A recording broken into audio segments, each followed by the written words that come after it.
రాష్ట్ర వ్యాప్తంగా కూడా మేము సన్నబియ్యం ఇచ్చినా, రేషన్ కార్డులు ఇచ్చినా, ఇందిరమ్మ ఇండ్లు ఇచ్చినా, ఇక్కడ కూడా మరి రైతుల నుంచి ధాన్యం కొనుగోలు విషయం చేసిన మరి మన కాంగ్రెస్ ప్రభుత్వం రాజకీయాలకు అతీతంగా ప్రజా సంక్షేమ కార్యక్రమాలు చేపట్టిన విషయం మీ అందరికీ తెలుసు.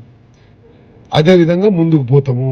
ఇక్కడ ఒక మోడల్ కాలనీ కట్టించే ప్రయత్నం చేస్తుండే, అన్ని కనీస వసతులు ఉండే విధంగా ఈ యొక్క కాలనీ నిర్మాణం చేసి ఒక ప్రయత్నం మాత్రం నేను మనం చేస్తున్నా.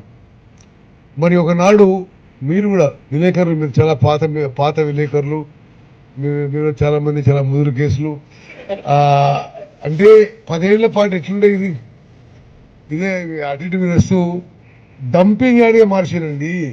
మళ్ళీ ఇది మా ప్రభుత్వం వచ్చిన తర్వాత డిసెంబర్ 7, 2023లో ముఖ్యమంత్రి రేవంత్ రెడ్డి గారి నాయకత్వంలో ఉన్న కాంగ్రెస్ ప్రభుత్వం ఈ యొక్క గతంలో మొదలుపెట్టిన ఈ ఇళ్ల colony, weaker sections housing colony, నిరుపేదల కోసం, అస్సలు ఆశ్రయం లేని వాళ్ళ కోసం మరి నిర్మించబడుతున్న ఈ హౌసింగ్ కాలనీ తిరిగి పనులు ప్రారంభించను. మరి ఇప్పుడు నేను అనుకుంటున్న అంచనాల్లో ఒక 90-95% అయిపోయినాయి. ఒక 5-10% మిగిలినాయి. మార్చి మొదటి వారంలో ముఖ్యమంత్రి గారిని ఆహ్వానించి వారి ద్వారా ఇది ప్రారంభ కార్యక్రమం